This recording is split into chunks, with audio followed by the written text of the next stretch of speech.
Greetings to my subscribers and the viewers sitting at home and looking at the computer screen. Have you ever felt that you have spent a lot of money to buy a computer but not getting enough performance from it? Well, maybe because the salesman handed you with a low budget weak processor. This won't be happening next time, because today I am the Samiul Alim Mridul will be presenting a short idea about confusing nomenclature of Intel microprocessors, which will help you to understand which processors to buy, not falling for their tricky marketing. So it's difficult to find a person who hasn't heard about the company Intel, who started their journey in 1971. They are mostly known for their microprocessors because they have always dominated the processor market since then.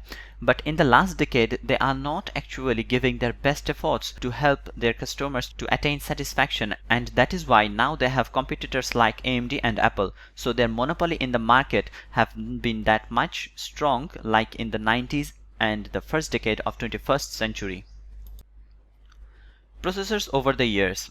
These are the processors used in home uses since 1993. The Pentium 1 was the 350 nanometer architecture build chip, and today they are launching processors with 5 nanometer technology. They played a significant role to make a revolutionary change in the technology, which led to huge performance upgrade and made other companies to follow their path. Whenever we go to buy a chip, we just ask whether it is Intel Core i5 or Core i7 or else, and it's just almost the case that very easily to understand that Core i9 being the most powerful and Core i3 is the least powerful, but that's not enough to get the whole idea. The first generation Core i3, 5, 7, 9 processors were launched in 2009 and 2010.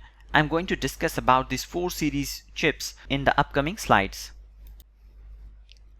So let's talk about the chip named Intel Core i7 7700K. This chip was one of the most sold processors of all times. We almost know processors as Core i7 or Core i3, but there are more digits and letters after that, which are overlooked in most cases.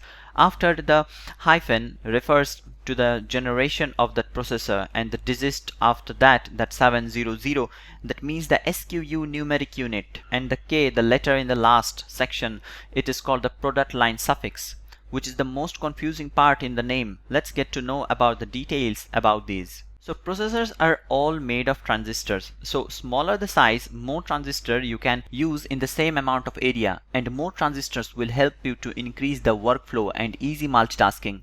They started the journey with 10 micrometer technology in the very beginning in 1971, but now they are using 5 nanometer chips. From the last decade, they have followed a pattern that their transistor size will be reduced to 70% every time they launch a new processor. And clearly the performance gets better whenever they launch a newer generation processor. But the problem is, the processor node is nowhere mentioned in the name of the processor. To know this, you have to look into the website. There's actually no other way. As discussed before, Intel launches new processors with a reduction in the transistor size every time, and also new features like input and output speed, variable frequency, higher bus speed for the RAM, higher resolution support for the monitor or the display, as you can say. Wi-Fi support, Bluetooth, hotspot, and 5G etc. have been introduced with the chips. In the year 2020, the 11th generation processors didn't actually receive any major and new feature or noticeable performance boost comparing with the previous generation, but the price got 40 to 50% higher. They earned a lot of controversy and criticism from the techie people all around the world. Stock keeping unit is the most important and easy thing to look at, because without any confusion, this numeric digits starts from 000 to 999. The higher number in SQU digit will be directly indicating better speed and performance boost. In the picture, these two processors are both Core i5 and have the same generation, but the left one has a higher SQU digit. That's why it's better and costlier. If the digit goes up to 900, the processor will cost you 20,000 taka. Mostly overlooked product line suffix. This product line suffix is the most overlooked issue. This actually depends on what kind of device you use and your uses pattern. K1s are for desktop users with unlocked clock speed. T1s are smart because it can change its speed and frame rate depending on the application you are using.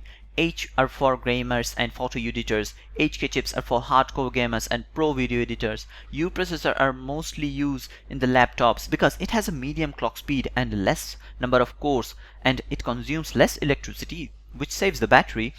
G1 to G7 processors are for mid-budget laptops which have better graphics performance in that price point. Y processors are not that much famous because it's used in very much low-budget laptops. Bill Gates once said about RAMs that 640 kilobytes will be enough, but look around today. We are using 8 gigs of RAM very frequently, and some are using 32 to 64 gigs, so we never know our limits. Today you might be using Microsoft softwares, but maybe tomorrow you might need to use heavy other softwares that will require you a better processor, a better RAM performance, or anything else. So be sure whenever you buy a processor, not falling for the fancy number of games. That's all from me. Hope you enjoyed the video. If you enjoyed it, you can like the video and share with your friends if you find it informative enough. So see you in the next one.